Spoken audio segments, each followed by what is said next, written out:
ओम शांति।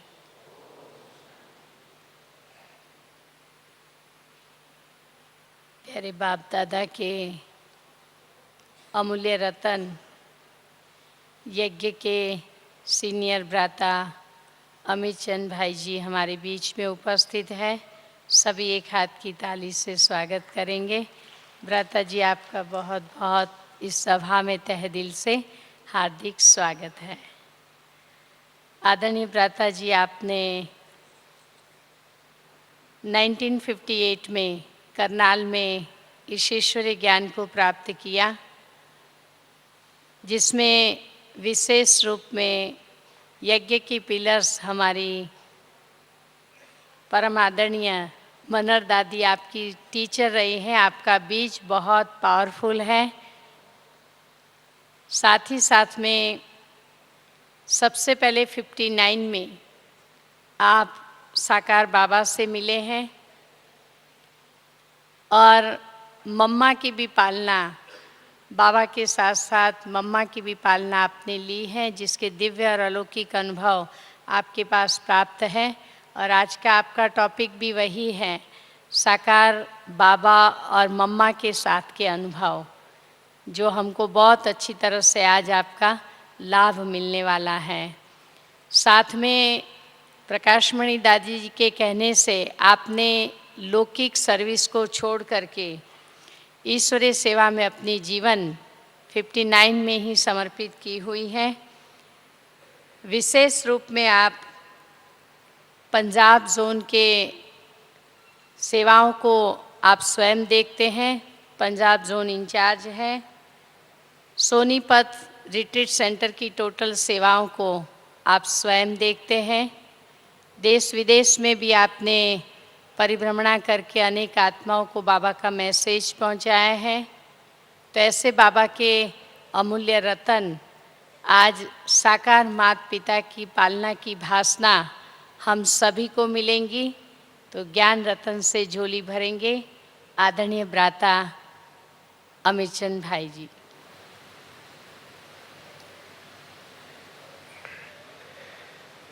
ओम शांति, ओम शांति, ओम शांति।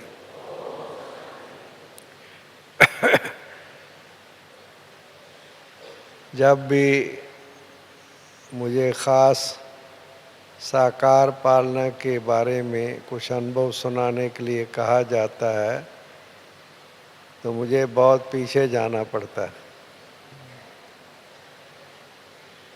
आप सब जानते हैं कि साकार में बाबा, हमारे बहुत मीठे प्यारे बाबा 18 जनवरी 1969 को अव्यक्त हो गए और हमारी प्यारी मम्मा 24 जून 1965 को अव्यक्त हो गई। इसलिए 1965 से पहले की बातें सुनानी है और 1969 18 जनवरी से पहले की बातें सुनानी है। आप में से कई भाई बहनें तो पैदा भी नहीं, इस शरीर में भी नहीं होंगे, उस समय की आपको यादें दिलानी है।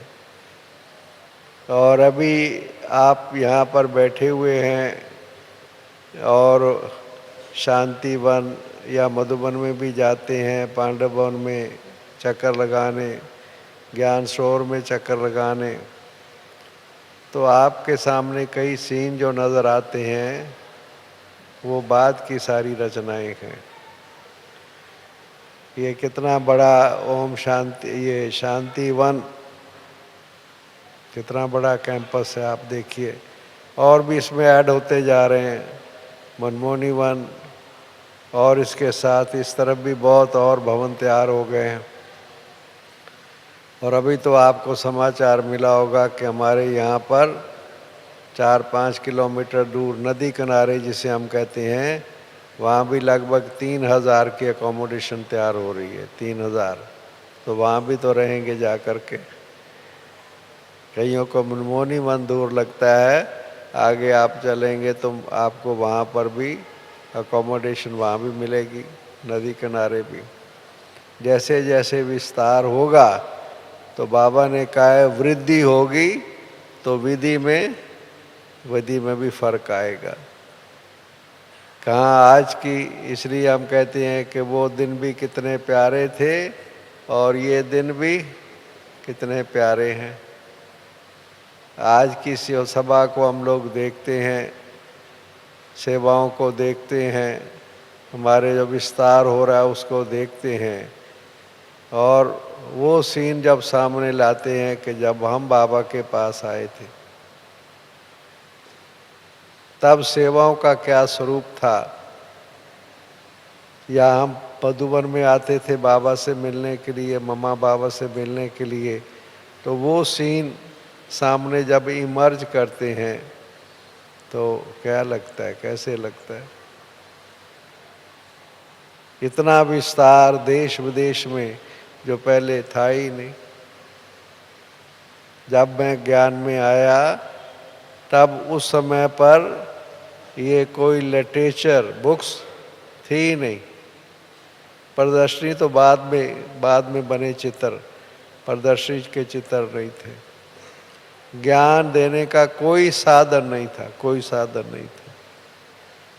1 to 1 हम किसी को समझा करके थोड़ा सा ले आते थे, बाकी कोई साधन नहीं था सेवा का। इसलिए उन दिनों में सेवा की बजाय सेवा केंद्रों पर तपस्या के प्रोग्राम चलते थे। जो भी भाई बहनें आते थे मुरली तो सुनते थे, मगर जब कोई छुट्टी का दिन आता था तब तपस्या खास 3-3 घंटा। हमारी जो टीचर्स दादियाँ थी, छोटी बहनें तो बाद में आई हैं, जब हम आए हैं तो उस समय सेंटर्स को निमित्त थी वो हमारी दादियाँ, बाद में जो कहलाई वो निमित्त थी। अब उस समय पर उन्होंने बाबा की 14 साल की तपस्या ली हुई थी, पालना ली हुई थी, सेंटर्स उन्होंने स्थापना करने शुरू हुए थे। तो इसलिए उन दिनों में योग का बहुत महत्व होता था, बहुत ज़्यादा। आजकल किसी को आप बिठाओ योग के अंदर तो रिजल्ट आप सब देखते हो कैसे रहता है। 15 मिनट आधा घंटा बैठना भी कईयों के लिए कठिनाई आती है, मगर उस समय पर 3-3 घंटा हम हर रविवार को कितने समय तक, कितने सालों तक हमारी भट्ठी हर संडे को हुआ ही करती थी 9 से 12 बजे। और उस भट्ठी में विशेषता ये होती थी कि उसमें जो जहाँ बैठ गया वो बैठ गया। टीचर सामने बैठ गई, स्टूडेंट नीचे दरी पर चौकड़ी लगा के बैठ गए। 3 घंटे ना टीचर ने हिलना है ना स्टूडेंट्स ने हिलना है। कोई बीच में गीत नहीं बजता था, आधे घंटे के बाद आप उठ जाओ और दूसरा ग्रुप आके बैठ जाए, कुछ नहीं। और एक निराकारी स्टेज पर भी, योग की भी एक ही स्टेज होती थी, एकदम बाबा के पास निराकारी स्टेज में एकाग्र होकर के एकदम 3 आवर्स। और हमें ऐसे महसूस होता था 3 घंटे भी जैसे कि आधा घंटा भी नहीं हुआ है। ऐसी एकाग्रता की स्टेज वो दादियाँ हमारी बनाया करती थी। तो वो दिन स्थापना के, बाहर की सेवाएं मैंने कहा थी नहीं, सेंटर्स ही नहीं थे। एक शिवरात्रि का प्रोग्राम, शिव जयंती का प्रोग्राम हर साल मनाते थे हम, बस एक, और कोई प्रोग्राम, हमारे पब्लिक प्रोग्राम होते ही नहीं थे। और उसमें हम हैंडबिल छपवाया करते थे। मुझे याद है कि शिवरात्रि की पहली शिव जयंती जब मेरे सामने जो पहली शिवरात्रि आई 59 में, फरवरी 59 में, मुझे याद है, तब हमने हैंडबिल छपवाए थे पब्लिक को इनवाइट करने के लिए।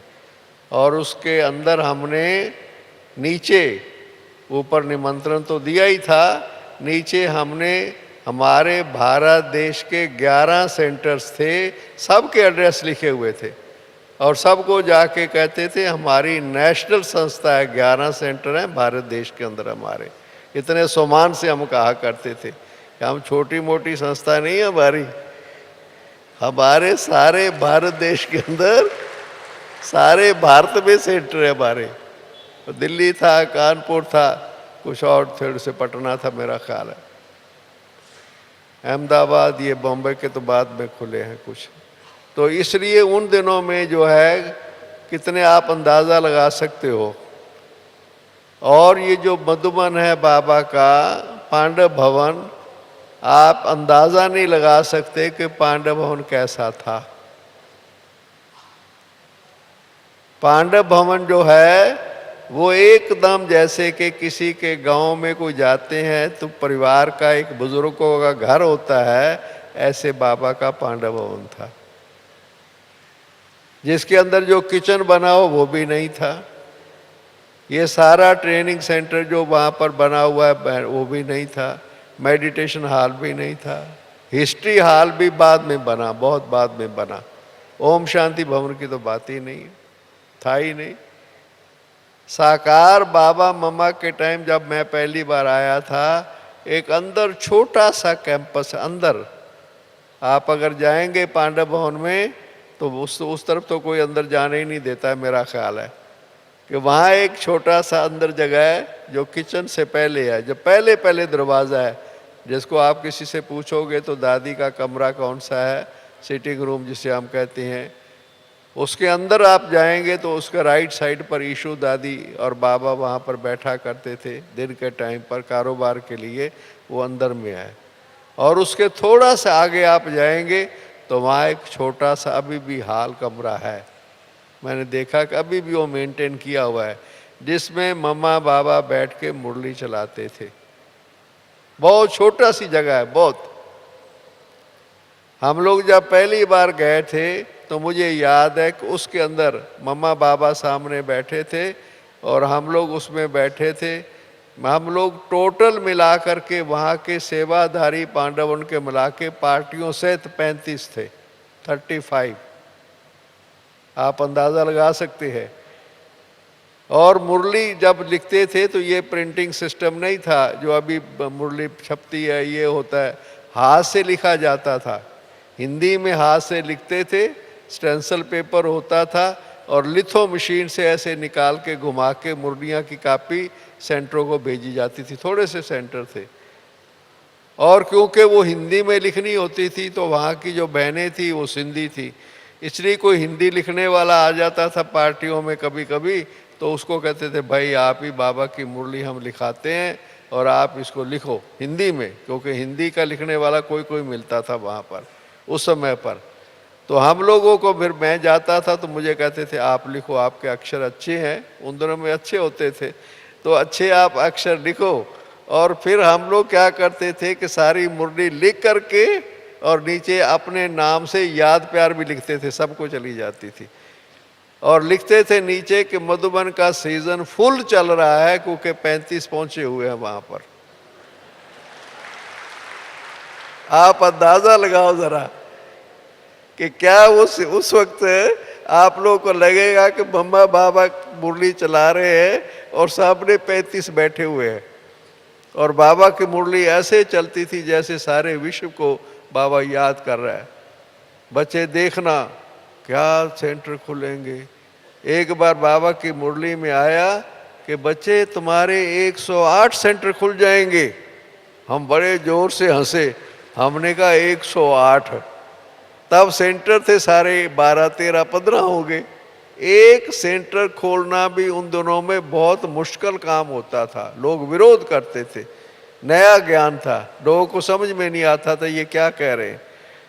और बाबा कह रहा है 108 सेंटर खुल जाएंगे।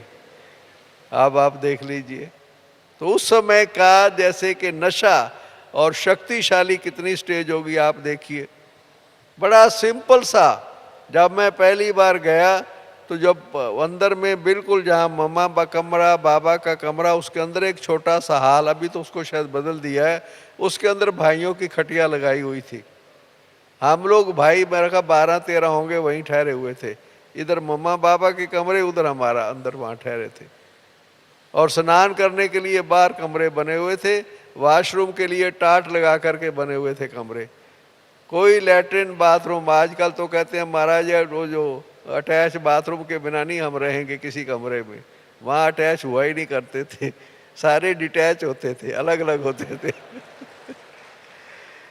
तो उन दिनों में क्या अंदर होता था बिल्कुल, पर मेन बात ये था मम्मा बाबा की पालना। बाबा जो एक एक बच्चे की केयरिंग करते थे मम्मा बाबा, वो यूनिक था कि ये मेरे बच्चे, जिसे हम आज मुरली में लिखते हैं सिक्की लदे बच्चे, कल पहले वाले बच्चे, अंग्रेजी वाले बड़ा अच्छा लिखते हैं लॉस्ट लॉस्ट लॉन्ग लॉस्ट और नाउ फाउंड। हम सिक्की लदे का ट्रांसलेशन वो करते हैं, काफी देर के बिछड़े हुए अब मिल गए हैं, सिक्की लदे। तो उस वक्त ये फीलिंग आती थी बिल्कुल। मम्मा बाबा के सामने बैठने से या मुर्गा बैठने से मम्मा बाबा एक एक को ऐसे दृष्टि देते थे, प्यार से देखते थे, जैसे वाकई ये हमारे कितने 5000 साल के बिछड़े हुए बच्चे ये आ गए हैं, मिलने के लिए आए। कितना प्यार मम्मा बाबा के। जैसे कल आप देख रहे थे ना, बाबा एक ही बार बार बार कितने बार कह रहे थे कि ये मैं क्या देख रहा हूँ। कितना बाबा हरे को देख रहा था, हर्षित चेहरे देख रहा था, चमकीली ड्रेस में देख रहा था, जैसे बाबा अपने ओरिजिनल रूप में हमें देख रहा था। ऐसे उन दिनों में हम लोगों को जैसे कि, और जैसे ही हम लोग वहाँ पहुँचते थे, अब आज दिनों में तो ट्रेन कितनी फास्ट ट्रेन हो गई है, दिल्ली से राजधानी 10 घंटे में आ जाती है। उन दिनों में छोटी लाइन, कोयले वाला इंजन, हमें 24 घंटे से ज़्यादा टाइम लगता था दिल्ली से आबू रोड पहुंचने में। और जब हम दिल्ली से आबू रोड आते थे तो हमारी शक्ल बदली होती थी कोयले के इंजन के कारण। और यहाँ पहुंच करके फिर स्नान पानी करके फिर बाबा बाबा से मिलना होता था। 2 दिन का जैसे एक किसी का सफ़र हो जाता था, दिल्ली से आना भी यहाँ पर इतना लंबा सफ़र लगता था।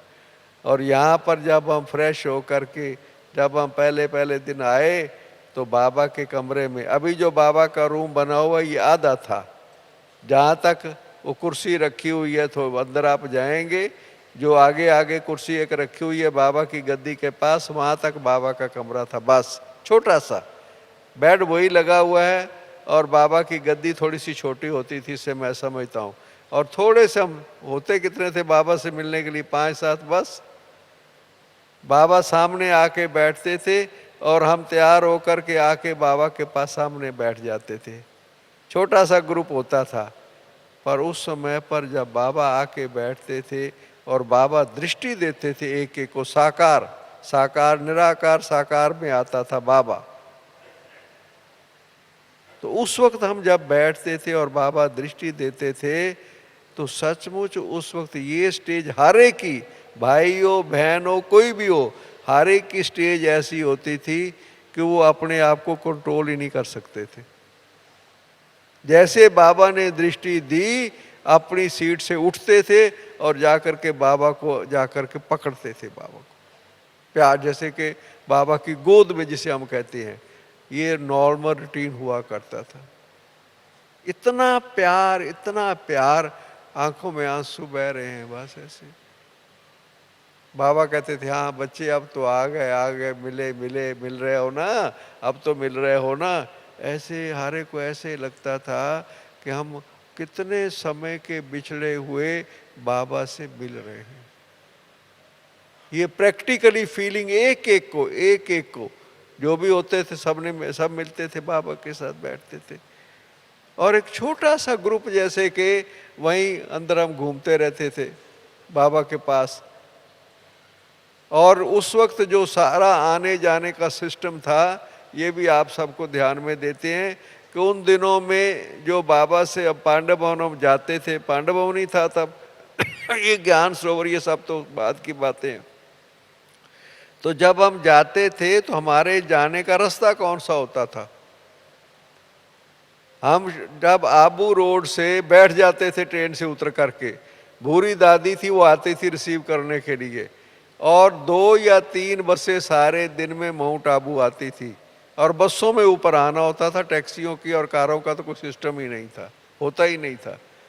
हम वेट करते थे कि बस आएगी, उसमें बैठेंगे और ऊपर पहुंचेंगे। और वो बस जहाँ पर पुलिस वाला भी खड़ा रहता है, माउंट आबू आप जाओगे चौक में, वो बस अड्डा होता था, बस वहाँ पर रुकती थी। सब सामान हम, और उस समय सारा सामान हमें खुद लेकर के चलना होता था। अच्छा, बाबा को याद करो।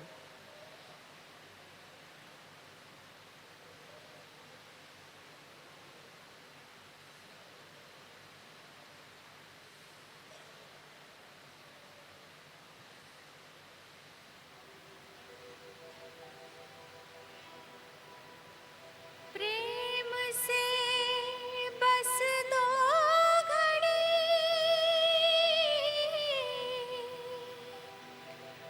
प्रभु का ध्यान कीजिए, प्रभु का ध्यान कीजिए।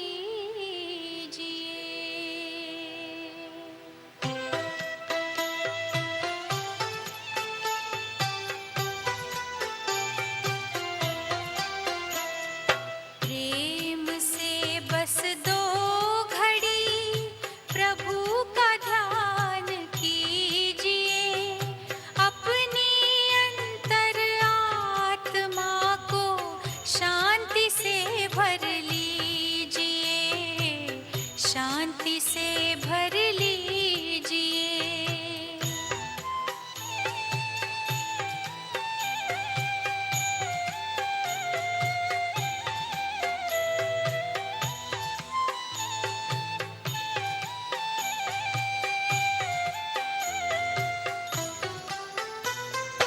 मानव जीवन में जैसे सत्कर्म का ज्ञान जरूरी है,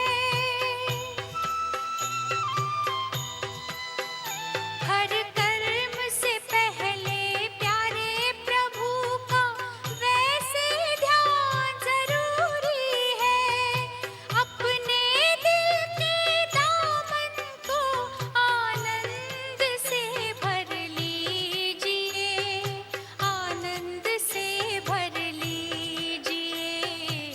प्रेम से बस दो घड़ी।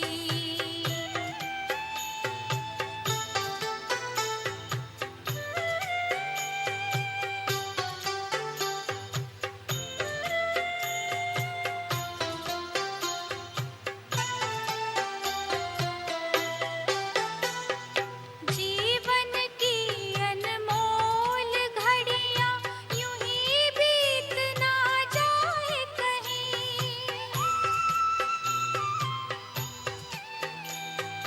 मायावी जंजीरें मन को आकर्षित कर पाए नहीं। दीप जलाकर ज्ञान का मन को रोशन कीजिए, मन को रोशन कीजिए। प्रेम से बस दो घड़ी प्रभु का ध्यान कीजिए, अपनी अंतर आत्मा को शांति से भर लीजिए, शांति से भर लीजिए। प्रेम से बस दो घड़ी।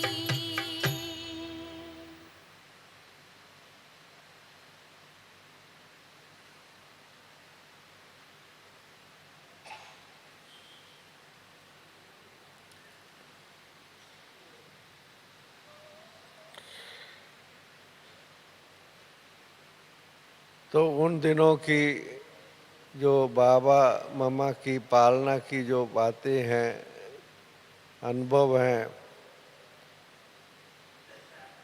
उस समय पर स्थापना का कार्य,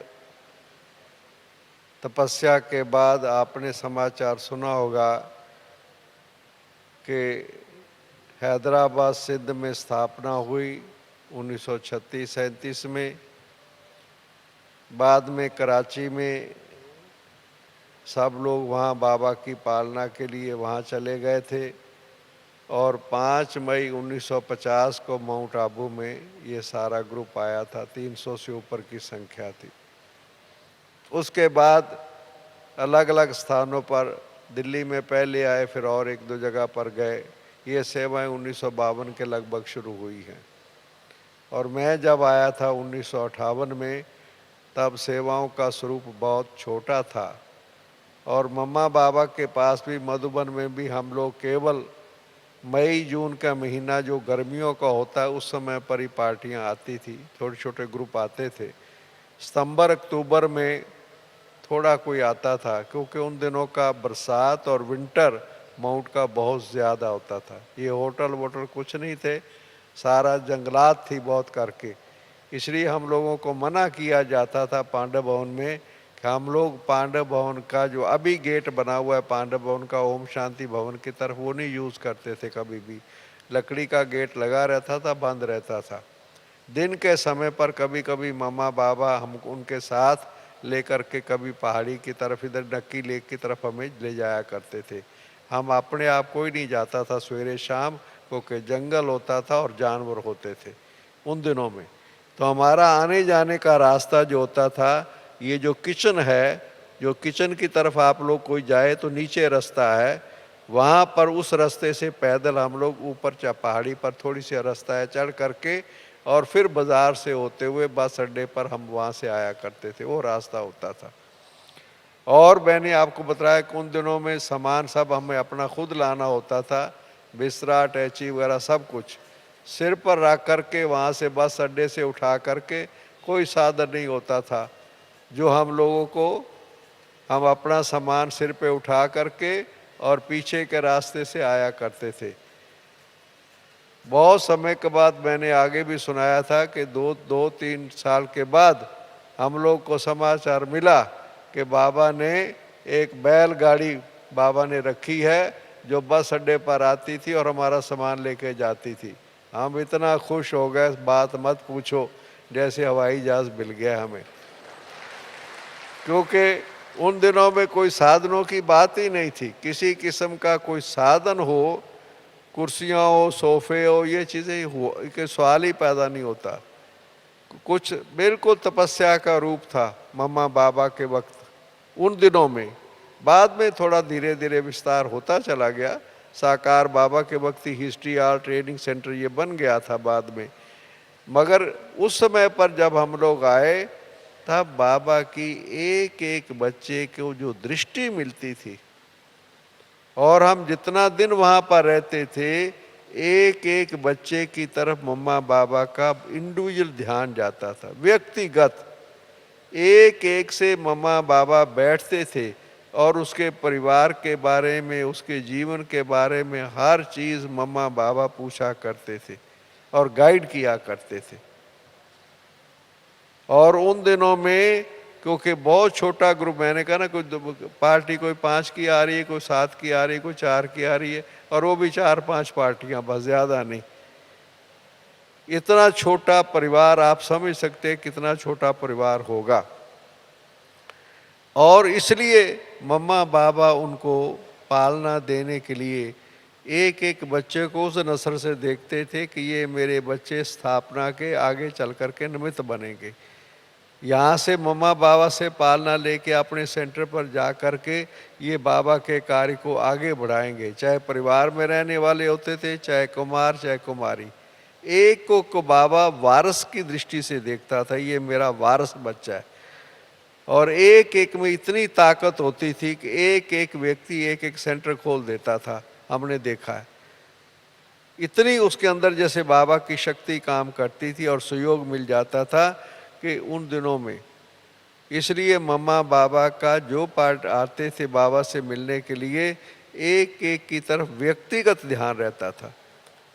इसलिए अगर हमने 4-5 दिन वहाँ पर रहे हैं, बाबा के पास आए हैं मिलने के लिए, 5-4 दिन रहे हैं, तो मेरा ख्याल है कि 4-5 बार तो हमें ये चांस मिलता था, कभी बाबा के पास नाश्ते में बैठना है, कभी बाबा के साथ भोजन करना है, कभी बाबा के साथ शाम को पिकनिक करनी है। जैसे जस्ट एक ऐसा फीलिंग थी जैसे कि आप किसी अपने फैमिली में जाओ, और माँ बाप जैसे बैठ कर के इकट्ठे खाना खाते हैं, लाइक दैट। बहुत ही छोटा सा रूप था उन दिनों में, धीरे धीरे हमारे सामने बढ़ता चला गया फिर। मगर उस समय पर जो इनिशियल स्टेज के अंदर हम गए, तब जैसे मैं आपको वो बात सुना रहा हूँ कि मम्मा बाबा का एक एक बच्चे की तरफ ध्यान जाता था। विंटर वहाँ उन दिनों में इतना स्ट्रांग होता था सर्दियों में कि मम्मा बाबा दिसंबर जनवरी फरवरी में माउंट आबू में नहीं रहते थे, या तो बॉम्बे चले जाते थे या दिल्ली की तरफ चले जाते थे, क्योंकि यहाँ का विंटर उन दिनों में बहुत ज़्यादा ठंडक होती थी। इसलिए फिर मम्मा बाबा बॉम्बे में भी जाते थे और दिल्ली में भी जाते थे। तो हम फिर बाबा को दिल्ली में भी मिलने के लिए, मैंने एक दो बार वहाँ पर बाबा को दिल्ली आए तो वहाँ भी मैं मिला।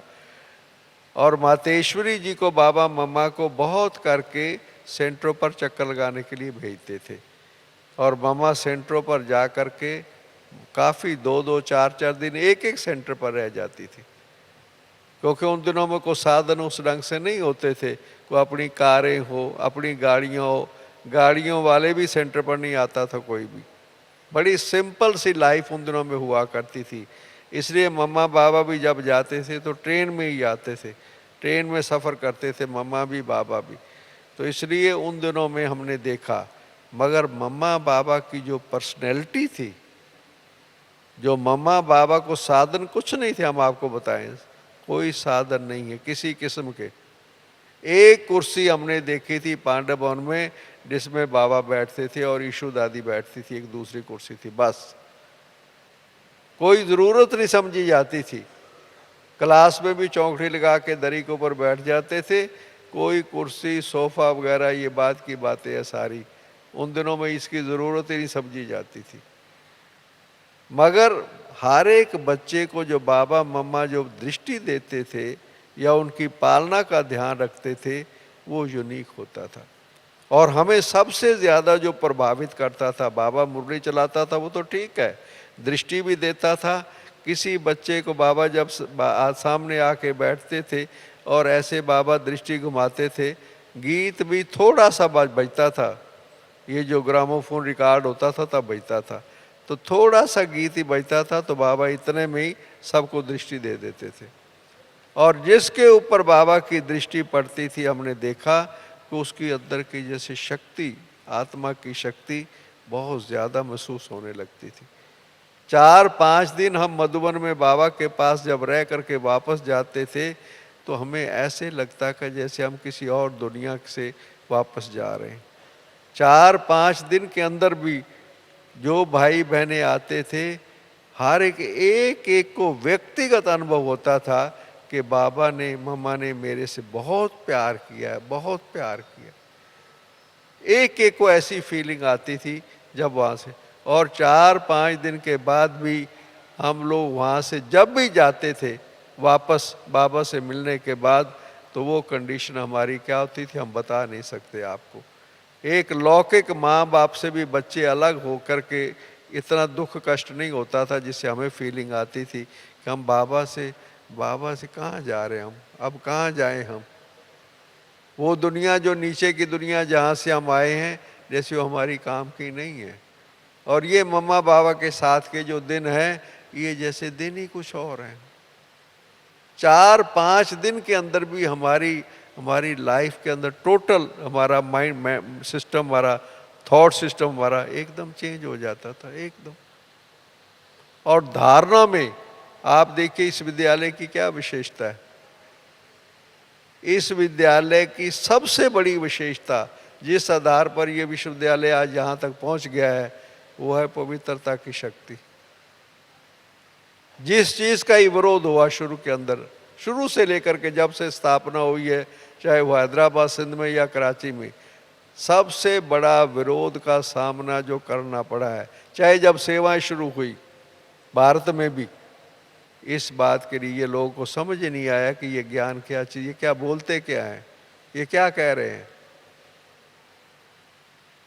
कि ये क्या कहते हैं कि पवित्रता ब्रह्मचर्य की पालना। अच्छा चलो कुमार है कुमारी है वो तो ठीक है, एक गृहस्थ जीवन में रहने वाला जिसने बच्चे पैदा किए हैं, गृहस्थी जीवन है, उम्र भी छोटी है, और वो अंदर उसको बाबा क्या कह रहा है, बाबा ये कहता है क्या है।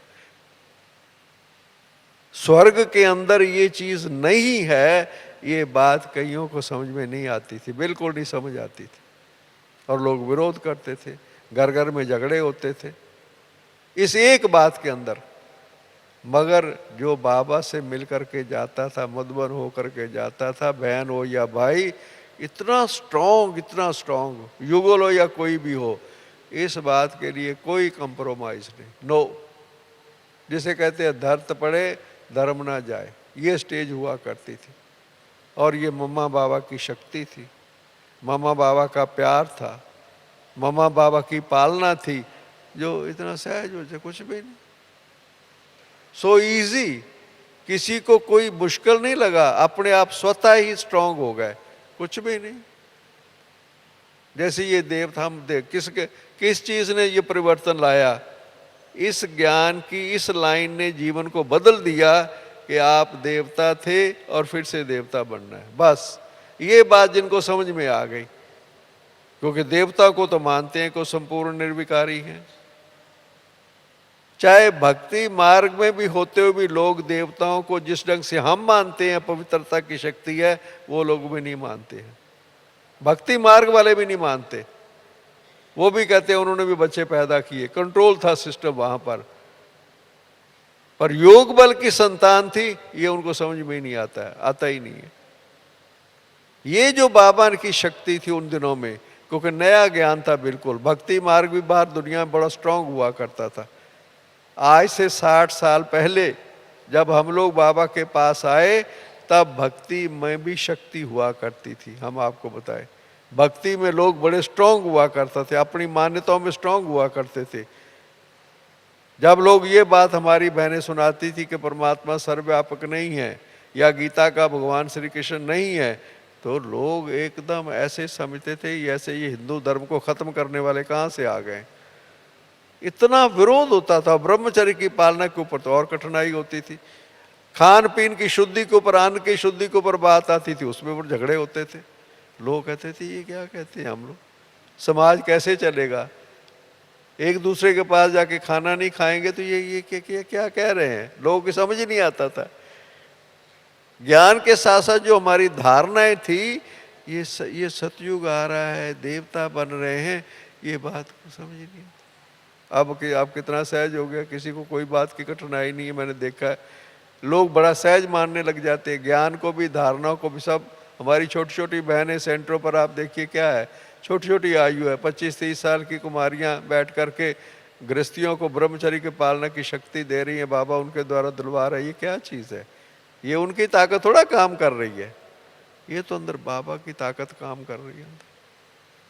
उन दिनों में इस चीज़ों का बहुत बार दुनिया में विरोध था और बाबा का प्यार था। ये बाबा की पालना थी।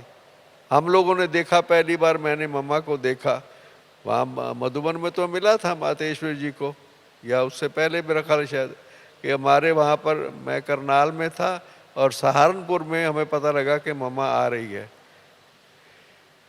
तो अब लोग वहाँ से चले गए मम्मा को देखने के लिए कि मम्मा आ रही है, मिलने के लिए। छोटे तो 5-7 का ग्रुप तो होता था, मुश्किल से हम आ गए हम लोग। और जैसे हम सेंटर पर पहुँचे तो पता लगा कि मम्मा स्टेशन पर आने वाली है, ट्रेन से आ रही थी, कानपुर की तरफ से आ रही थी मम्मा। हम लोग भी स्टेशन पर चले गए कि मम्मा को रिसीव करने के लिए, देखने के लिए। पर हम लोगों ने देखा कि मम्मा की जो पर्सनैलिटी थी, मम्मा ट्रेन से उतरी, जब हमने सामने देखा, सारे स्टेशन पर लोग जो खड़े हुए थे वो भी मम्मा के साथ साथ चलने लगे, देख करके कि ये मम्मा की पर्सनैलिटी को देख करके लोग पूछने लगे ये कौन है, ये कौन है, ये कौन है। और कईयों का दिव्य जन्म मम्मा को देखने से हो जाता था। ये पर्सनैलिटी थी मम्मा की। इतना मम्मा की जो मम्मा का ये जो उसकी प्रकृति भी थी, मम्मा की दृष्टि थी, मम्मा का जो फेस था, जैसे उसको देख करके भी लोगों को आभास होता था ये कोई ऑर्डिनरी पर्सनैलिटी नहीं है। और मम्मा सेंटरों पर जब आके 2-2, 3-3 दिन रह जाती थी, हम लोग वहीं पर ही होते थे सेंटर पर। मम्मा की पर्सनैलिटी भी यूनिक थी। भाषण तो मम्मा का क्लास तो होता ही था शक्तिशाली, पर मम्मा का जो चलना फिरना होता था इतना व्यक्त और धीरे होता था, आप अंदाज़ा नहीं लगा सकते। हम लोग वहाँ खड़े होते थे, हमें पता ही नहीं लगता था कि मम्मा यहाँ से गुजर गई, चली गई है। पैरों की आवाज़ से नहीं होती थी मम्मा की चलने की। जिसे बाबा फरिश्ता कह रहा है, अभी हम लोगों ने ये देखा प्रैक्टिकल में कि मम्मा बिल्कुल लाइट सी रहती थी एकदम, और सारे कारोबार की बाबा का ही साथ मम्मा की यज्ञ के सारा संभालने वाली तो मम्मा ही थी। सेंटरों पर जब जाती थी तब मम्मा को शक्तिशाली रूप हम देखते थे, और जब मधुबन में आते थे तो मम्मा का बड़ा सिंपल सा रूप बाबा के सामने नजर आता था। तो मम्मा और बाबा ने जो अपनी दिव्यता के आधार से, अपनी क्वालिटी के आधार से, उन दिनों में एक लिविंग एग्जाम्पल जिसे हम कहते हैं ना, लिविंग एग्जाम्पल, वो हमें सामने नजर आते थे। बाबा को देख लो, मम्मा को देख लो, औरों को भी देख लो, देखो दे आर लिविंग एग्जाम्पल। कहने की जरूरत नहीं है गुण और शक्तियाँ क्या होती हैं, देव गुण क्या होते हैं, शक्तियाँ क्या होती हैं, धीरज, शांति, अंतर्मुखता, गंभीरता, ये सारे गुण जो है हमें प्रैक्टिकल में दिखाई दे, सामने दिखाई देते थे मम्मा के अंदर में और औरों के अंदर भी। तो ये उस समय की जो पालना है, वो पालना ज्ञान के साथ साथ हमने मम्मा बाबा को साकार रूप देखा, साकार रूप में देखा। इसलिए तो अब जब बाबा व्यक्त हुए 18 जनवरी 69 को, वो पीरियड भी कम हलचल वाला नहीं था।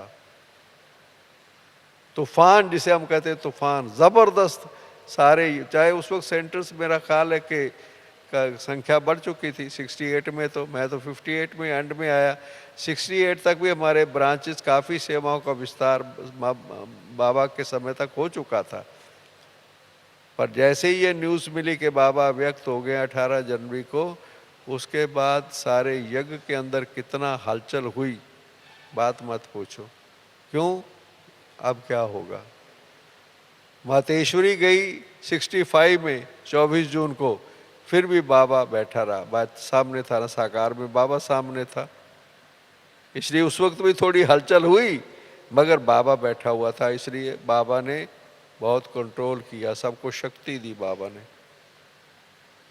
तब से ये बात ज़्यादा स्पष्ट हुई कि मम्मा, ये ब्रह्मा भी माँ है, बड़ी माँ है। वो साकार में माँ थी, ये ब्रह्मा माँ है। इसके द्वारा शिव बाबा आकर के अडॉप्ट करता है। मगर जब बाबा व्यक्त हुए तब यज्ञ के सामने वो टेस्ट था, बड़ा ज़बरदस्त टेस्ट, और जिसमें उसने उसको पास किया, वो आप देखो कितनी ताकत में आ गए, बाद में बहुत ताकत पकड़ ली उन्होंने।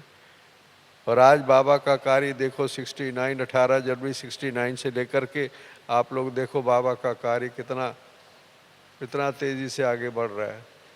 विदेश की सेवा और सब सेवाएं जो है, ये तो 74 के बाद, 71-2 के बाद की सेवाओं का विस्तार हुआ है विदेश का।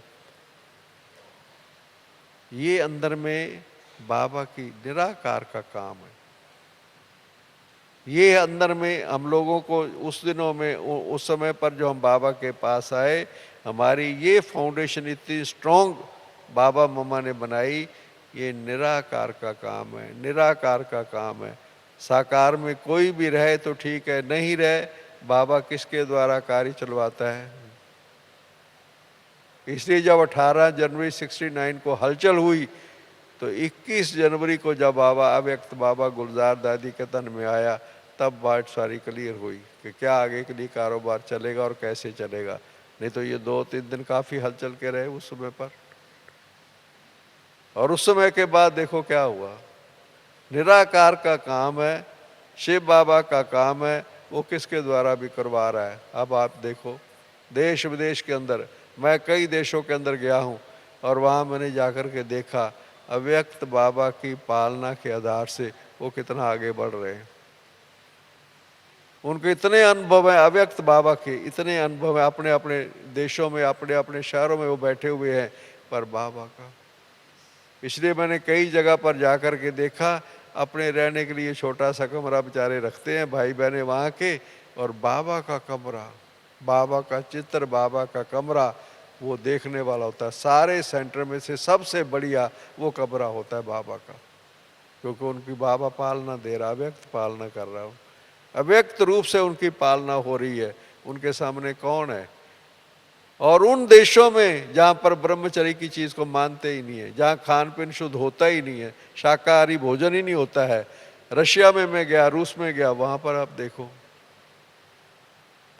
कैसे वहाँ पर जो भाई बहनें जो हैं उस देश की आप खाना पीना और सब चीज़ें देखिए, और बाबा के बच्चों को देखिए, वहाँ भी बाबा के बच्चे निकल रहे और पैदा हो रहे और आगे बढ़ रहे हैं।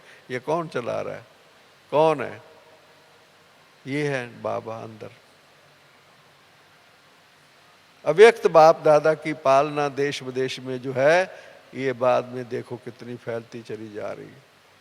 उस समय पर क्या हुआ, जो स्ट्रॉन्ग पिलर फाउंडेशन जिसे हम कहते हैं, मैं कई दफ़ा इसलिए मैं ऐसा समझता हूँ कि साकार बाबा के टाइम तक जो फाउंडेशन बना इस यज्ञ का वो बहुत स्ट्रॉन्ग है, बहुत स्ट्रॉन्ग है। उन दिनों में जो बाबा के बच्चे निकले उससे पहले पहले एक एक को आप देखेंगे, उनकी आप जितनी हमारी सीनियर बहनें हैं, दादियाँ हैं और हैं, इनकी फाउंडेशन ये कंप्रोमाइज़ नहीं करेंगे अपने असूलों से।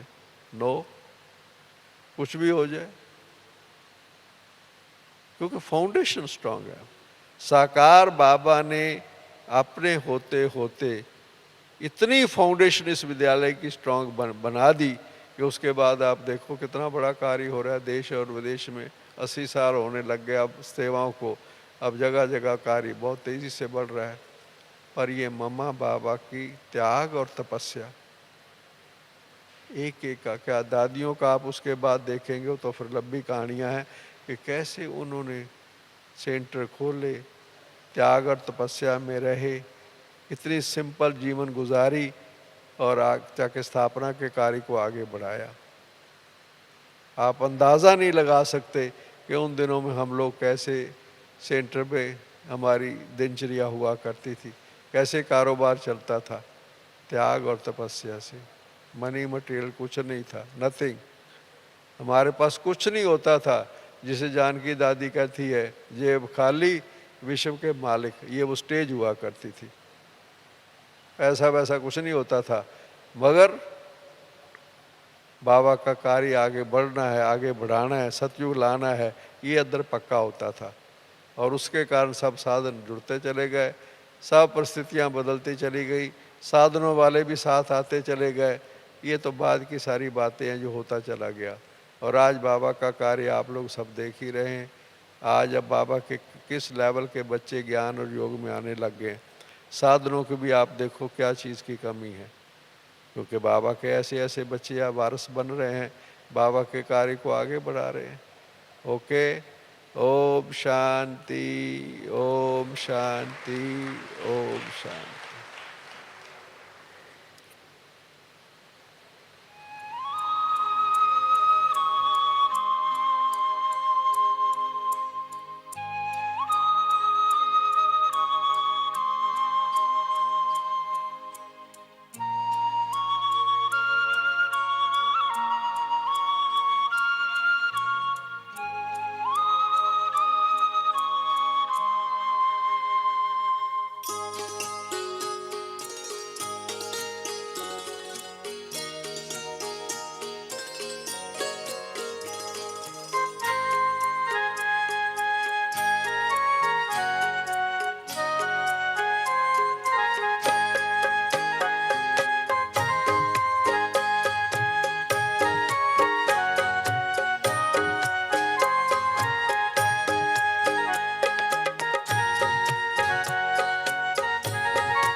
प्रीत पुरानी। सपनों सागर अपनों का था, उनमें प्रीत पुरानी। मधुबन के फूलों ने सुनाई प्यारी मधुर कहानी, एक थी मारूहानी।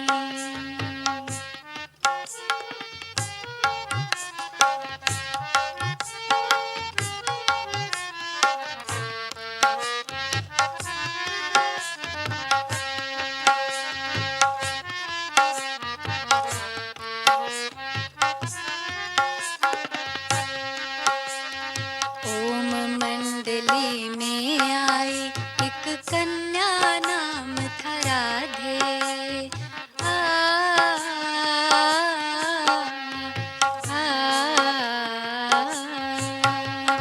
ओम मंडली में आई एक कन्या, नाम था राधे। कहते जिसको ओम राधे, बने कृष्ण की राधे, बने कृष्ण की राधे। बनी कुमारी जगदम्बा माँ, वरदानी कल्याणी। बनी कुमारी जगदम्बा माँ, वरदानी कल्याणी। मधुबन के फूलों ने सुनाई प्यारी मधुर कहानी, एक थी मारूहानी।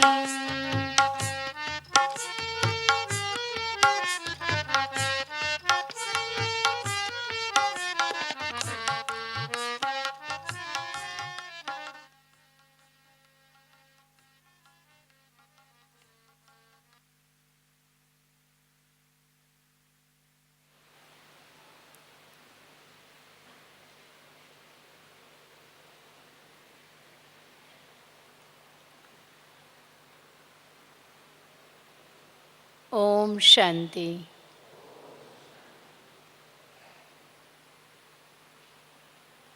प्यारे बाप दादा के अमूल्य रतन, यज्ञ के सीनियर भ्राता अमित चंद भाई जी हमारे बीच में उपस्थित है। सभी एक हाथ की ताली से स्वागत करेंगे। भ्राता जी, आपका बहुत बहुत इस सभा में तह दिल से हार्दिक स्वागत है। आदरणीय भ्राता जी, आपने 1958 में करनाल में ईश्वरीय ज्ञान को प्राप्त किया, जिसमें विशेष रूप में यज्ञ की पिलर्स हमारी परम आदरणीय मनर दादी आपकी टीचर रही हैं। आपका बीज बहुत पावरफुल है। साथ ही साथ में सबसे पहले 59 में आप साकार बाबा से मिले हैं और मम्मा की भी पालना, बाबा के साथ साथ मम्मा की भी पालना आपने ली है, जिसके दिव्य और अलौकिक अनुभव आपके पास प्राप्त है। और आज का आपका टॉपिक भी वही है, साकार बाबा और मम्मा के साथ के अनुभव, जो हमको बहुत अच्छी तरह से आज आपका लाभ मिलने वाला है। साथ में प्रकाशमणि दादी जी के कहने से आपने लौकिक सर्विस को छोड़ करके ईश्वरीय सेवा में अपनी जीवन 59 में ही समर्पित की हुई है। विशेष रूप में आप पंजाब जोन के सेवाओं को आप स्वयं देखते हैं। पंजाब जोन इंचार्ज हैं। सोनीपत रिट्रीट सेंटर की टोटल सेवाओं को आप स्वयं देखते हैं। देश विदेश में भी आपने परिभ्रमणा करके अनेक आत्माओं को बाबा का मैसेज पहुंचाया है। तो ऐसे बाबा के अमूल्य रतन आज साकार माता पिता की पालना की भासना हम सभी को मिलेंगी, तो ज्ञान रतन से झोली भरेंगे आदरणीय भ्राता अमित चंद भाई जी।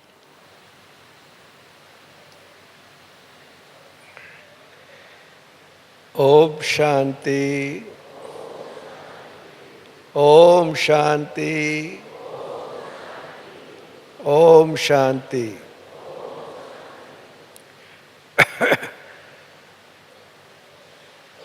जब भी मुझे ख़ास साकार पालना के बारे में कुछ अनुभव सुनाने के लिए कहा जाता है तो मुझे बहुत पीछे जाना पड़ता है।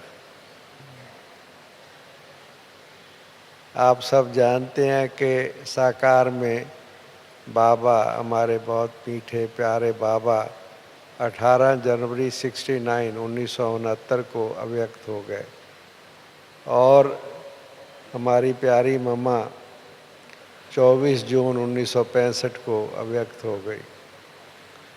इसलिए 1965 से पहले की बातें सुनानी है और 1969 18 जनवरी से पहले की बातें सुनानी है। आप में से कई भाई बहनें तो पैदा भी नहीं, इस शरीर में भी नहीं होंगे, उस समय की आपको यादें दिलानी है। और अभी आप यहाँ पर बैठे हुए हैं और शांतिवन या मधुबन में भी जाते हैं, पांडव वन में चक्कर लगाने, ज्ञान सरोवर में चक्कर लगाने, तो आपके सामने कई सीन जो नज़र आते हैं वो बाद की सारी रचनाएं हैं। ये कितना बड़ा ओम शांति, ये शांति वन कितना बड़ा कैंपस है, आप देखिए। और भी इसमें ऐड होते जा रहे हैं, मनमोहनी वन, और इसके साथ इस तरफ भी बहुत और भवन तैयार हो गए हैं। और अभी तो आपको समाचार मिला होगा कि हमारे यहाँ पर 4-5 किलोमीटर दूर नदी किनारे जिसे हम कहते हैं, वहाँ भी लगभग 3000 की अकोमोडेशन तैयार हो रही है। 3000, तो वहाँ भी तो रहेंगे जा कर के। कईयों को मनमोहनी वन दूर लगता है, आगे आप चलेंगे तो आपको वहाँ पर भी अकोमोडेशन वहाँ भी मिलेगी, नदी किनारे भी। जैसे जैसे विस्तार होगा तो बाबा ने कहा है वृद्धि होगी तो विधि में भी फर्क आएगा।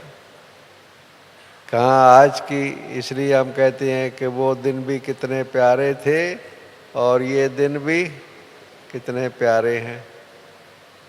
आज की सभा को हम लोग देखते हैं, सेवाओं को देखते हैं, हमारे जो विस्तार हो रहा है उसको देखते हैं, और वो सीन जब सामने लाते हैं कि जब हम बाबा के पास आए थे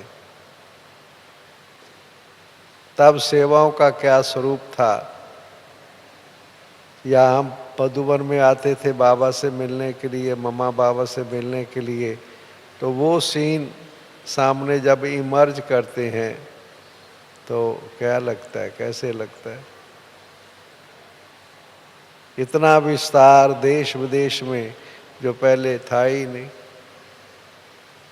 जब मैं ज्ञान में आया तब उस समय पर ये कोई लिटरेचर बुक्स थी नहीं। प्रदर्शनी तो बाद में बने चित्र, प्रदर्शनी के चित्र नहीं थे। ज्ञान देने का कोई साधन नहीं था, कोई साधन नहीं था। 1 to 1 हम किसी को समझा करके थोड़ा सा ले आते थे, बाकी कोई साधन नहीं था सेवा का। इसलिए उन दिनों में सेवा की बजाय सेवा केंद्रों पर तपस्या के प्रोग्राम चलते थे। जो भी भाई बहनें आते थे मुरली तो सुनते थे, मगर जब कोई छुट्टी का दिन आता था तब तपस्या खास 3-3 घंटा। हमारी जो टीचर्स दादियाँ थी, छोटी बहनें तो बाद में आई हैं, जब हम आए हैं तो उस समय सेंटर्स को निमित्त थी वो हमारी दादियाँ, बाद में जो कहलाई वो निमित्त थी। अब उस समय पर उन्होंने बाबा की 14 साल की तपस्या ली हुई थी, पालना ली हुई थी, सेंटर्स उन्होंने स्थापना करने शुरू हुए थे। तो इसलिए उन दिनों में योग का बहुत महत्व होता था, बहुत ज़्यादा। आजकल किसी को आप बिठाओ योग के अंदर तो रिजल्ट आप सब देखते हो कैसे रहता है। 15 मिनट आधा घंटा बैठना भी कईयों के लिए कठिनाई आती है, मगर उस समय पर 3-3 घंटा हम हर रविवार को कितने समय तक, कितने सालों तक हमारी भट्ठी हर संडे को हुआ ही करती थी 9 से 12 बजे। और उस भट्ठी में विशेषता ये होती थी कि उसमें जो जहाँ बैठ गया वो बैठ गया। टीचर सामने बैठ गई, स्टूडेंट नीचे दरी पर चौकड़ी लगा के बैठ गए। 3 घंटे ना टीचर ने हिलना है ना स्टूडेंट्स ने हिलना है। कोई बीच में गीत नहीं बजता था, आधे घंटे के बाद आप उठ जाओ और दूसरा ग्रुप आके बैठ जाए, कुछ नहीं। और एक निराकारी स्टेज पर भी, योग की भी एक ही स्टेज होती थी, एकदम बाबा के पास निराकारी स्टेज में एकाग्र होकर के एकदम 3 आवर्स। और हमें ऐसे महसूस होता था 3 घंटे भी जैसे कि आधा घंटा भी नहीं हुआ है। ऐसी एकाग्रता की स्टेज दादियाँ हमारी बनाया करती थी। तो वो दिन स्थापना के, बाहर की सेवाएं मैंने कहा थी नहीं, सेंटर्स ही नहीं थे। एक शिवरात्रि का प्रोग्राम, शिव जयंती का प्रोग्राम हर साल मनाते थे हम, बस एक। और कोई प्रोग्राम, हमारे पब्लिक प्रोग्राम होते ही नहीं थे। और उसमें हम हैंडबिल छपवाया करते थे। मुझे याद है कि शिवरात्रि की पहली शिव जयंती जब मैंने, मेरे सामने जो पहली शिवरात्रि आई 59 में, फरवरी 59 में, मुझे याद है, तब हमने हैंडबिल छपवाए थे पब्लिक को इनवाइट करने के लिए। और उसके अंदर हमने नीचे, ऊपर निमंत्रण तो दिया ही था, नीचे हमने हमारे भारत देश के 11 सेंटर्स थे, सबके एड्रेस लिखे हुए थे। और सबको जाके कहते थे हमारी नेशनल संस्था है, 11 सेंटर हैं भारत देश के अंदर हमारे। इतने सम्मान से हम कहा करते थे कि हम छोटी मोटी संस्था नहीं है हमारी, हमारे सारे भारत देश के अंदर, सारे भारत में सेंटर है हमारे।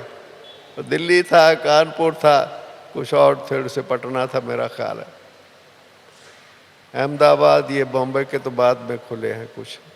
तो इसलिए उन दिनों में जो है कितने आप अंदाज़ा लगा सकते हो। और ये जो मधुबन है बाबा का पांडव भवन, आप अंदाज़ा नहीं लगा सकते कि पांडव भवन कैसा था।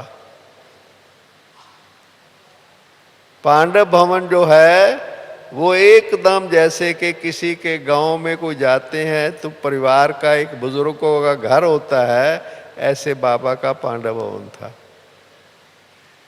जिसके अंदर जो किचन बना हो वो भी नहीं था। ये सारा ट्रेनिंग सेंटर जो वहाँ पर बना हुआ है वो भी नहीं था। मेडिटेशन हॉल भी नहीं था। हिस्ट्री हॉल भी बाद में बना, बहुत बाद में बना। ओम शांति भवन की तो बात ही नहीं, था ही नहीं।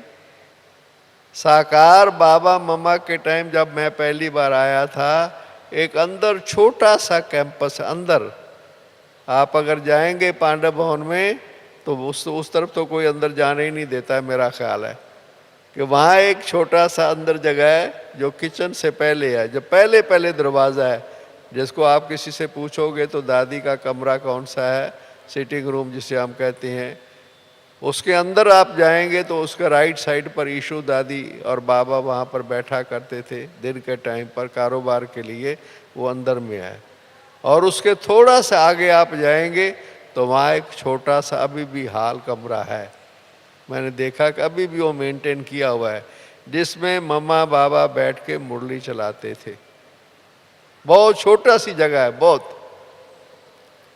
हम लोग जब पहली बार गए थे तो मुझे याद है कि उसके अंदर मम्मा बाबा सामने बैठे थे और हम लोग उसमें बैठे थे। हम लोग टोटल मिला करके वहाँ के सेवाधारी पांडव उनके मिला के पार्टियों सहित 35 थे, 35, आप अंदाज़ा लगा सकते हैं। और मुरली जब लिखते थे तो ये प्रिंटिंग सिस्टम नहीं था जो अभी मुरली छपती है, ये होता है, हाथ से लिखा जाता था। हिंदी में हाथ से लिखते थे, स्टेंसिल पेपर होता था और लिथो मशीन से ऐसे निकाल के घुमा के मुरलियाँ की कापी सेंटरों को भेजी जाती थी। थोड़े से सेंटर थे और क्योंकि वो हिंदी में लिखनी होती थी तो वहाँ की जो बहनें थी वो सिंधी थी, इसलिए कोई हिंदी लिखने वाला आ जाता था पार्टियों में कभी कभी, तो उसको कहते थे भाई आप ही बाबा की मुरली हम लिखाते हैं और आप इसको लिखो हिंदी में, क्योंकि हिंदी का लिखने वाला कोई कोई मिलता था वहाँ पर उस समय पर। तो हम लोगों को फिर मैं जाता था तो मुझे कहते थे आप लिखो, आपके अक्षर अच्छे हैं, उन दिनों में अच्छे होते थे, तो अच्छे आप अक्षर लिखो। और फिर हम लोग क्या करते थे कि सारी मुरली लिख करके और नीचे अपने नाम से याद प्यार भी लिखते थे, सबको चली जाती थी। और लिखते थे नीचे कि मधुबन का सीजन फुल चल रहा है, क्योंकि 35 पहुंचे हुए हैं वहां पर।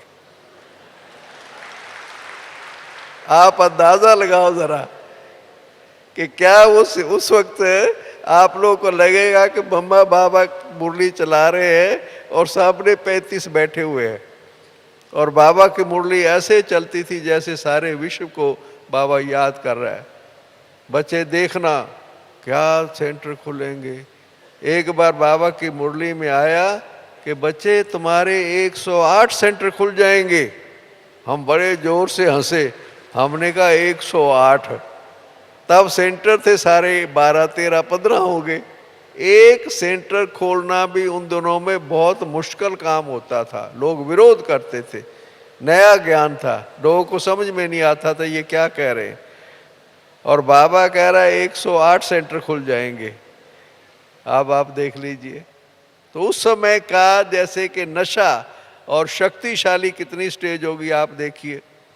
बड़ा सिंपल सा, जब मैं पहली बार गया तो जब अंदर में बिल्कुल जहाँ मम्मा का कमरा, बाबा का कमरा, उसके अंदर एक छोटा सा हाल, अभी तो उसको शायद बदल दिया है, उसके अंदर भाइयों की खटिया लगाई हुई थी।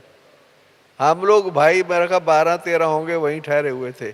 इधर मम्मा बाबा के कमरे, उधर हमारा अंदर वहाँ ठहरे थे।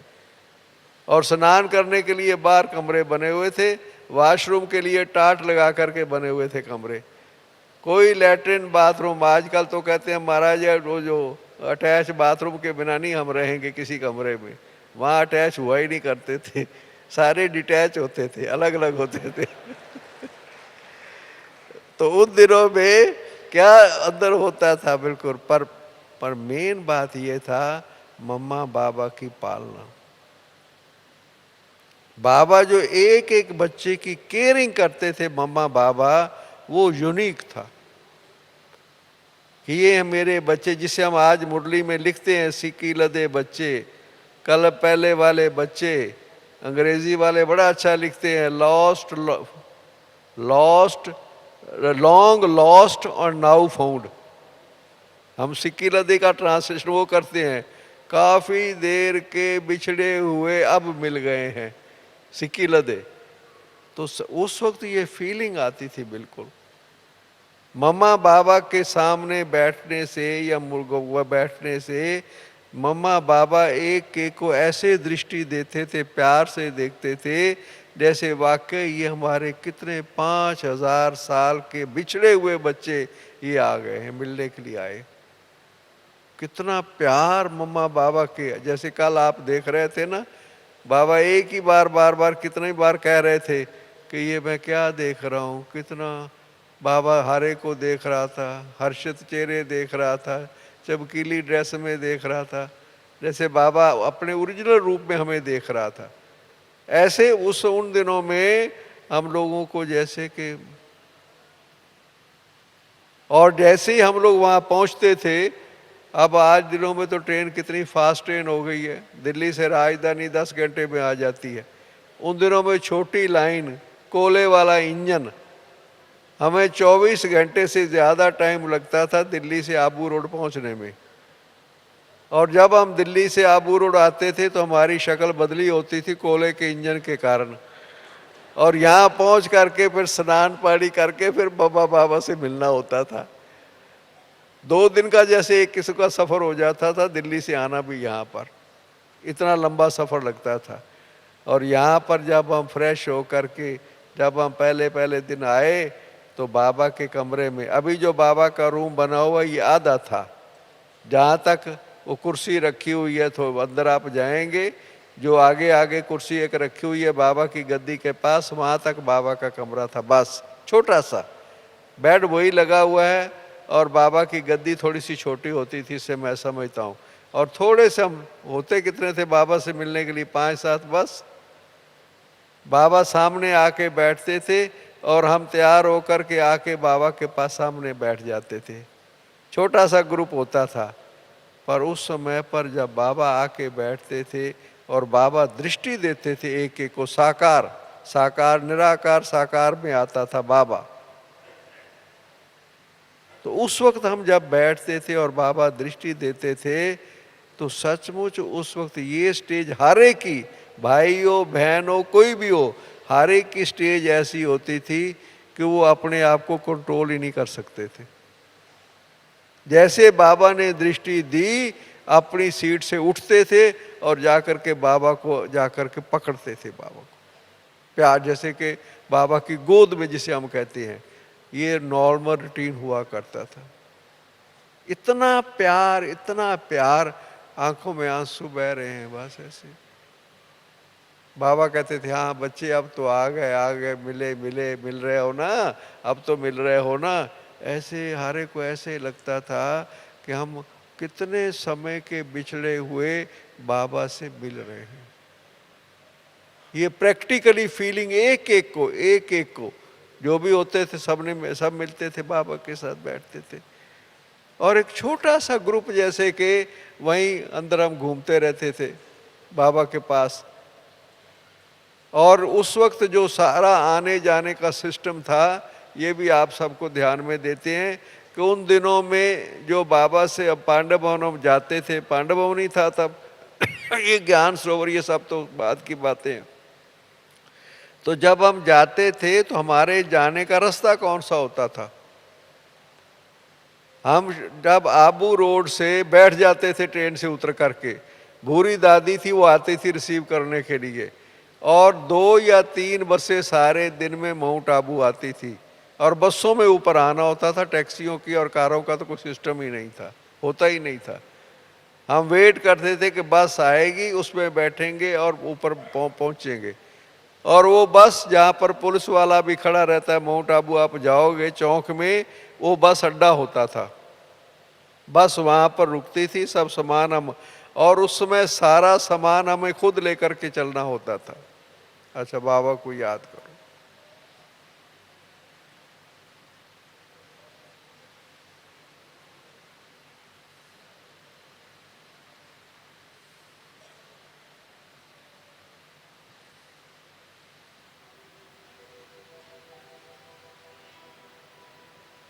प्रेम से बस दो घड़ी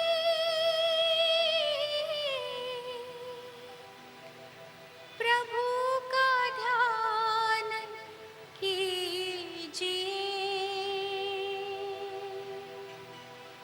प्रभु का ध्यान कीजिए।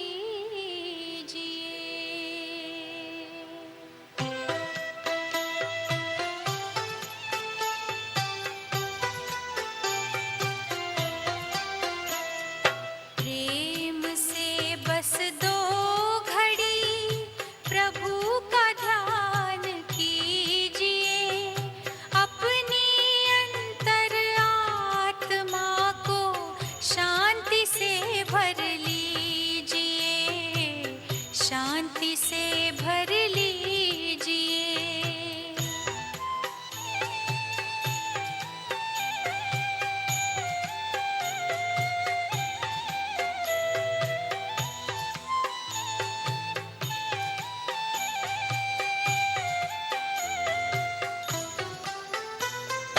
मानव जीवन में जैसे सत्कर्म का ज्ञान जरूरी है, हर कर्म से पहले प्यारे प्रभु का वैसे ध्यान जरूरी है। अपने दिल के दामन को आनंद से भर लीजिए,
तो उन दिनों की जो बाबा मम्मा की पालना की जो बातें हैं, अनुभव हैं, उस समय पर स्थापना का कार्य, तपस्या के बाद आपने समाचार सुना होगा कि हैदराबाद सिंध में स्थापना हुई 1936-37 में।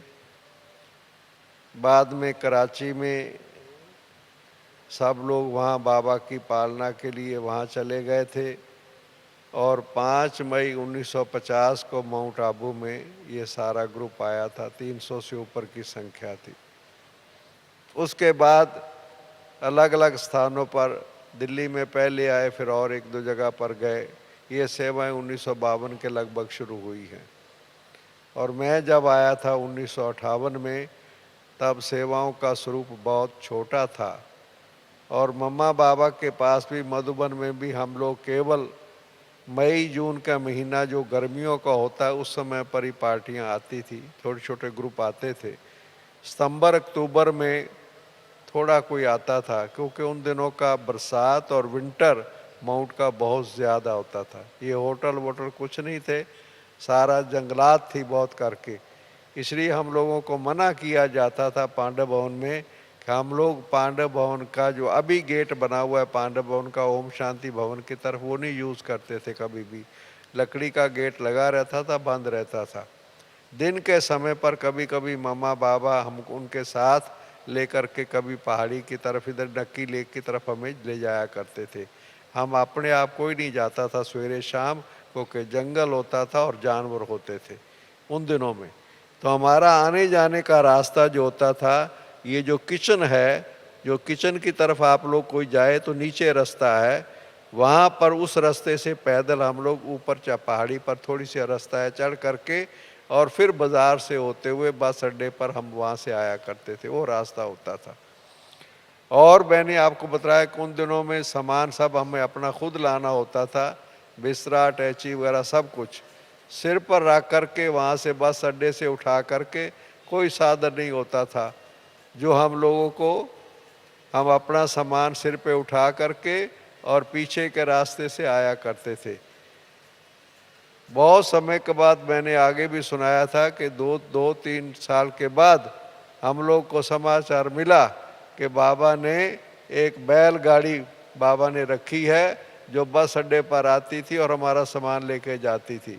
हम इतना खुश हो गए, बात मत पूछो, जैसे हवाई जहाज मिल गया हमें। क्योंकि उन दिनों में कोई साधनों की बात ही नहीं थी, किसी किस्म का कोई साधन हो, कुर्सियाँ हो, सोफे हो, ये चीज़ें हो के सवाल ही पैदा नहीं होता। कुछ बिल्कुल तपस्या का रूप था मम्मा बाबा के वक्त उन दिनों में। बाद में थोड़ा धीरे धीरे विस्तार होता चला गया। साकार बाबा के वक्त ही हिस्ट्री आर्ट ट्रेनिंग सेंटर ये बन गया था बाद में। मगर उस समय पर जब हम लोग आए, तब बाबा की एक एक बच्चे को जो दृष्टि मिलती थी, और हम जितना दिन वहाँ पर रहते थे, एक एक बच्चे की तरफ मम्मा बाबा का इंडिविजुअल ध्यान जाता था, व्यक्तिगत। एक एक से मम्मा बाबा बैठते थे और उसके परिवार के बारे में, उसके जीवन के बारे में हर चीज़ मम्मा बाबा पूछा करते थे और गाइड किया करते थे।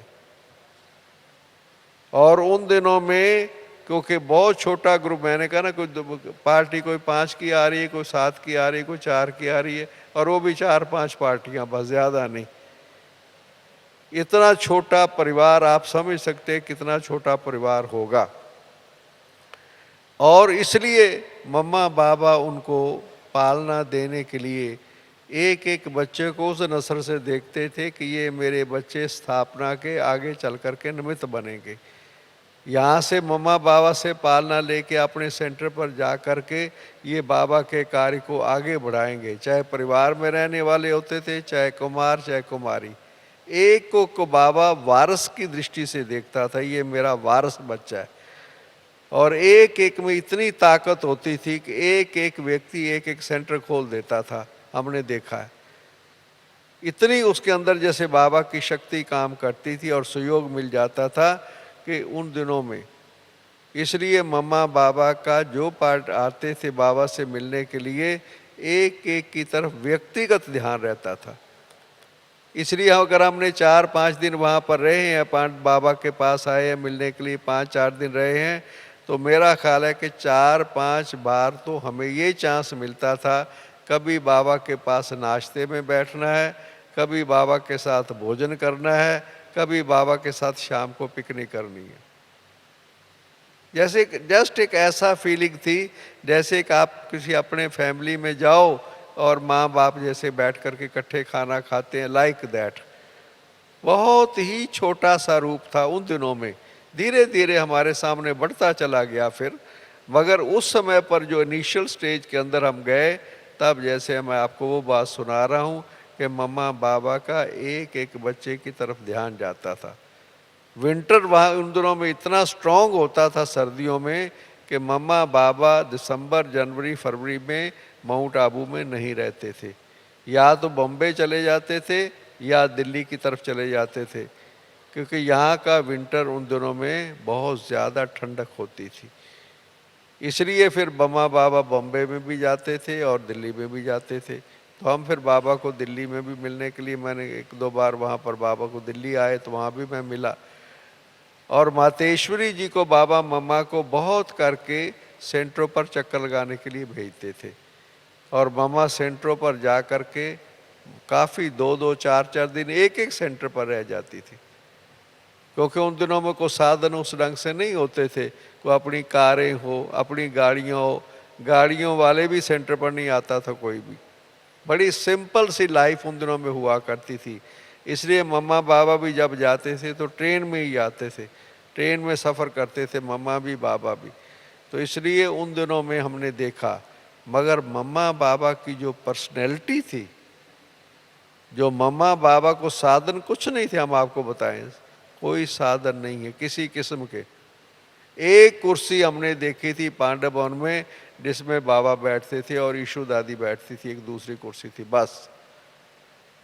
कोई ज़रूरत नहीं समझी जाती थी। क्लास में भी चौकड़ी लगा के दरी के ऊपर बैठ जाते थे, कोई कुर्सी सोफ़ा वगैरह ये बात की बातें है सारी। उन दिनों में इसकी ज़रूरत ही नहीं समझी जाती थी। मगर हर एक बच्चे को जो बाबा मम्मा जो दृष्टि देते थे या उनकी पालना का ध्यान रखते थे, वो यूनिक होता था। और हमें सबसे ज़्यादा जो प्रभावित करता था, बाबा मुरली चलाता था वो तो ठीक है, दृष्टि भी देता था। किसी बच्चे को बाबा जब सामने आके बैठते थे और ऐसे बाबा दृष्टि घुमाते थे, गीत भी थोड़ा सा बजता था, ये जो ग्रामोफोन रिकॉर्ड होता था तब बजता था, तो थोड़ा सा गीत ही बजता था तो बाबा इतने में ही सबको दृष्टि दे देते थे। और जिसके ऊपर बाबा की दृष्टि पड़ती थी, हमने देखा कि उसकी अंदर की जैसे शक्ति, आत्मा की शक्ति बहुत ज़्यादा महसूस होने लगती थी। 4-5 दिन हम मधुबन में बाबा के पास जब रह करके वापस जाते थे तो हमें ऐसे लगता कि जैसे हम किसी और दुनिया से वापस जा रहे हैं। 4-5 दिन के अंदर भी जो भाई बहनें आते थे, हर एक को व्यक्तिगत अनुभव होता था कि बाबा ने मम्मा ने मेरे से बहुत प्यार किया है, बहुत प्यार किया। एक को ऐसी फीलिंग आती थी जब वहाँ से। और 4-5 दिन के बाद भी हम लोग वहाँ से जब भी जाते थे वापस बाबा से मिलने के बाद, तो वो कंडीशन हमारी क्या होती थी हम बता नहीं सकते आपको। एक लौकिक माँ बाप से भी बच्चे अलग हो कर के इतना दुख कष्ट नहीं होता था जिससे हमें फीलिंग आती थी कि हम बाबा से कहाँ जा रहे हैं, हम अब कहाँ जाएं हम। वो दुनिया जो नीचे की दुनिया जहाँ से हम आए हैं, जैसे वो हमारी काम की नहीं है। और ये मम्मा बाबा के साथ के जो दिन हैं, ये जैसे दिन ही कुछ और हैं। 4-5 दिन के अंदर भी हमारी लाइफ के अंदर टोटल हमारा माइंड सिस्टम, हमारा थॉट सिस्टम हमारा एकदम चेंज हो जाता था, एकदम। और धारणा में आप देखिए इस विद्यालय की क्या विशेषता है। इस विद्यालय की सबसे बड़ी विशेषता, जिस आधार पर यह विश्वविद्यालय आज यहाँ तक पहुँच गया है, वो है पवित्रता की शक्ति। जिस चीज़ का ही विरोध हुआ शुरू के अंदर, शुरू से लेकर के जब से स्थापना हुई है चाहे वो हैदराबाद, सिंध में या कराची में, सबसे बड़ा विरोध का सामना जो करना पड़ा है, चाहे जब सेवाएं शुरू हुई भारत में भी, इस बात के लिए लोगों को समझ ही नहीं आया कि ये ज्ञान क्या चीज़, ये क्या बोलते क्या है, ये क्या कह रहे हैं, कि ये क्या कहते हैं कि पवित्रता, ब्रह्मचर्य की पालना। अच्छा चलो कुमार है, कुमारी है, वो तो ठीक है। एक गृहस्थ जीवन में रहने वाला जिसने बच्चे पैदा किए हैं, गृहस्थी जीवन है, उम्र भी छोटी है, और वो अंदर उसको बाबा क्या कह रहा है, बाबा ये कहता क्या है। स्वर्ग के अंदर ये चीज नहीं है, ये बात कईयों को समझ में नहीं आती थी, बिल्कुल नहीं समझ आती थी, और लोग विरोध करते थे, घर घर में झगड़े होते थे इस एक बात के अंदर। मगर जो बाबा से मिल करके जाता था, मधुबन हो करके जाता था, बहन हो या भाई, इतना स्ट्रॉन्ग, युगल हो या कोई भी हो, इस बात के लिए कोई कंप्रोमाइज नहीं, नो। जिसे कहते हैं धरत पड़े धर्म ना जाए, ये स्टेज हुआ करती थी। और ये मम्मा बाबा की शक्ति थी, मम्मा बाबा का प्यार था, मम्मा बाबा की पालना थी, जो इतना सहज हो जाए, कुछ भी नहीं, सो इजी, किसी को कोई मुश्किल नहीं लगा, अपने आप स्वतः ही स्ट्रांग हो गए, कुछ भी नहीं। जैसे ये देवता, हम देख किस चीज ने ये परिवर्तन लाया, इस ज्ञान की इस लाइन ने जीवन को बदल दिया कि आप देवता थे और फिर से देवता बनना है। बस ये बात जिनको समझ में आ गई, क्योंकि देवता को तो मानते हैं कि संपूर्ण निर्विकारी है। चाहे भक्ति मार्ग में भी होते हुए भी लोग देवताओं को जिस ढंग से हम मानते हैं पवित्रता की शक्ति है, वो लोग भी नहीं मानते हैं, भक्ति मार्ग वाले भी नहीं मानते। वो भी कहते हैं उन्होंने भी बच्चे पैदा किए, कंट्रोल था सिस्टम वहां पर योग बल की संतान थी, ये उनको समझ में ही नहीं आता है, आता ही नहीं है। ये जो बाबा की शक्ति थी उन दिनों में, क्योंकि नया ज्ञान था बिल्कुल, भक्ति मार्ग भी बाहर दुनिया में बड़ा स्ट्रांग हुआ करता था।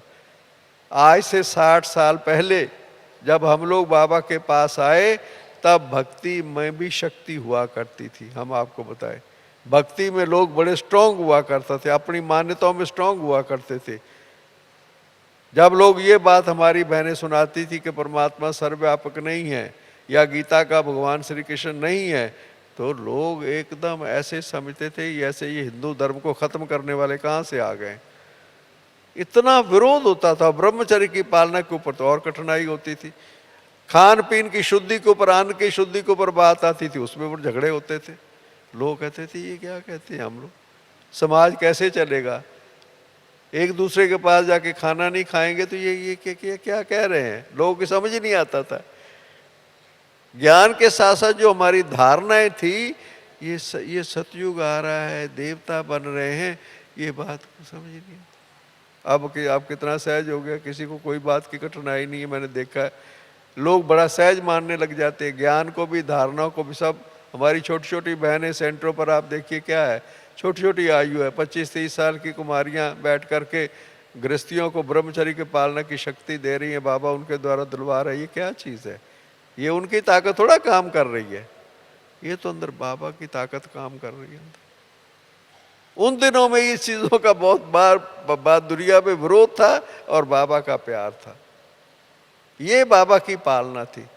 हम लोगों ने देखा, पहली बार मैंने मम्मा को देखा वहाँ मधुबन में, तो मिला था मातेश्वर जी को, या उससे पहले मेरा ख्याल शायद कि हमारे वहाँ पर, मैं करनाल में था और सहारनपुर में हमें पता लगा कि मम्मा आ रही है। तो अब लोग वहाँ से चले गए मम्मा को देखने के लिए कि मम्मा आ रही है, मिलने के लिए। छोटे तो 5-7 का ग्रुप तो होता था, मुश्किल से हम आ गए हम लोग। और जैसे हम सेंटर पर पहुँचे तो पता लगा कि मम्मा स्टेशन पर आने वाली है, ट्रेन से आ रही थी, कानपुर की तरफ से आ रही थी मम्मा। हम लोग भी स्टेशन पर चले गए कि मम्मा को रिसीव करने के लिए, देखने के लिए।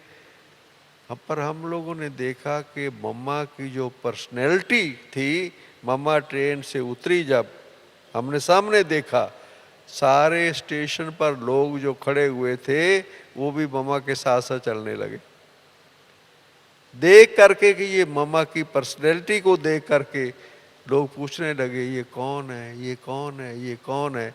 और कईयों का दिव्य जन्म मम्मा को देखने से हो जाता था। ये पर्सनैलिटी थी मम्मा की। इतना मम्मा की जो मम्मा का ये जो उसकी प्रकृति भी थी मम्मा की दृष्टि थी, मम्मा का जो फेस था, जैसे उसको देख करके भी लोगों को आभास होता था ये कोई ऑर्डिनरी पर्सनैलिटी नहीं है। और मम्मा सेंटरों पर जब आके 2-2, 3-3 दिन रह जाती थी, हम लोग वहीं पर ही होते थे सेंटर पर।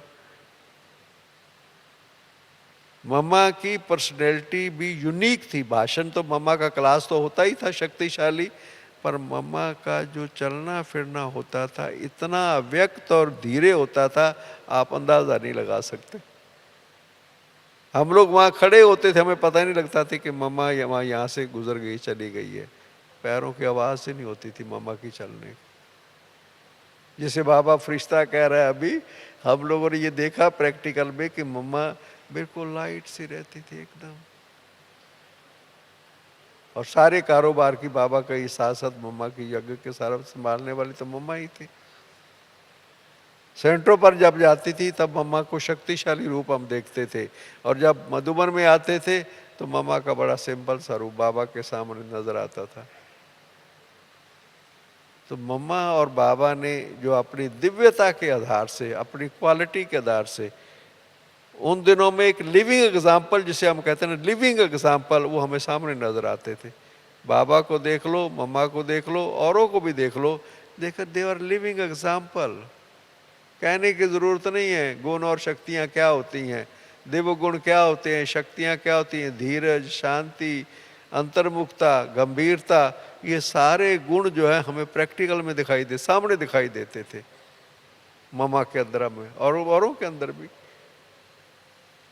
तो ये उस समय की जो पालना है, वो पालना ज्ञान के साथ साथ हमने मम्मा बाबा को साकार रूप देखा, साकार रूप में देखा। इसलिए तो अब जब बाबा व्यक्त हुए 18 जनवरी 69 को, वो पीरियड भी कम हलचल वाला नहीं था।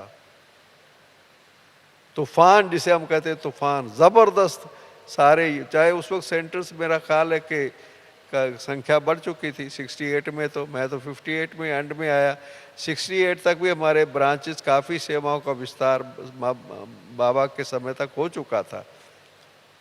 पर जैसे ही ये न्यूज़ मिली कि बाबा व्यक्त हो गए 18 जनवरी को, उसके बाद सारे यज्ञ के अंदर कितना हलचल हुई, बात मत पूछो। क्यों? अब क्या होगा। मातेश्वरी गई 65 में 24 जून को, फिर भी बाबा बैठा रहा, बात सामने था ना, साकार में बाबा सामने था। इसलिए उस वक्त भी थोड़ी हलचल हुई, मगर बाबा बैठा हुआ था, इसलिए बाबा ने बहुत कंट्रोल किया, सबको शक्ति दी बाबा ने।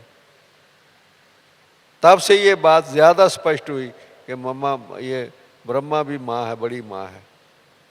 वो साकार में माँ थी, ये ब्रह्मा माँ है। इसके द्वारा शिव बाबा आकर के अडॉप्ट करता है। मगर जब बाबा व्यक्त हुए तब यज्ञ के सामने वो टेस्ट था, बड़ा ज़बरदस्त टेस्ट, और जिसमें उसने उसको पास किया, वो आप देखो कितनी ताकत में आ गए, बाद में बहुत ताकत पकड़ ली उन्होंने। और आज बाबा का कार्य देखो 69, 18 जनवरी 69 से लेकर के आप लोग देखो बाबा का कार्य कितना तेज़ी से आगे बढ़ रहा है। विदेश की सेवा और सब सेवाएं जो है, ये तो 74 के बाद, 71-2 के बाद की सेवाओं का विस्तार हुआ है विदेश का। ये अंदर में बाबा की निराकार का काम है। ये अंदर में हम लोगों को उस दिनों में, उस समय पर जो हम बाबा के पास आए, हमारी ये फाउंडेशन इतनी स्ट्रॉन्ग बाबा मम्मा ने बनाई, ये निराकार का काम है, निराकार का काम है। साकार में कोई भी रहे तो ठीक है, नहीं रहे, बाबा किसके द्वारा कार्य चलवाता है। इसलिए जब 18 जनवरी 69 को हलचल हुई, तो 21 जनवरी को जब बाबा अव्यक्त बाबा गुलजार दादी के तन में आया, तब बात सारी क्लियर हुई कि क्या आगे के लिए कारोबार चलेगा और कैसे चलेगा। नहीं तो ये 2-3 दिन काफ़ी हलचल के रहे उस समय पर। और उस समय के बाद देखो क्या हुआ। निराकार का काम है, शिव बाबा का काम है, वो किसके द्वारा भी करवा रहा है। अब आप देखो देश विदेश के अंदर, मैं कई देशों के अंदर गया हूँ और वहाँ मैंने जाकर के देखा अव्यक्त बाबा की पालना के आधार से वो कितना आगे बढ़ रहे हैं। उनके इतने अनुभव हैं, अव्यक्त बाबा के इतने अनुभव हैं, अपने अपने देशों में, अपने अपने शहरों में वो बैठे हुए हैं, पर बाबा का। इसलिए मैंने कई जगह पर जाकर के देखा, अपने रहने के लिए छोटा सा कमरा बेचारे रखते हैं भाई बहने वहाँ के, और बाबा का कमरा, बाबा का चित्र, बाबा का कमरा वो देखने वाला होता है। सारे सेंटर में से सबसे बढ़िया वो कमरा होता है बाबा का, क्योंकि उनकी बाबा पालना दे रहा, अव्यक्त पालना कर रहा हो, अव्यक्त रूप से उनकी पालना हो रही है। उनके सामने कौन है। और उन देशों में जहाँ पर ब्रह्मचर्य की चीज़ को मानते ही नहीं है, जहाँ खान पीन शुद्ध होता ही नहीं है, शाकाहारी भोजन ही नहीं होता है। रशिया में मैं गया, रूस में गया, वहाँ पर आप देखो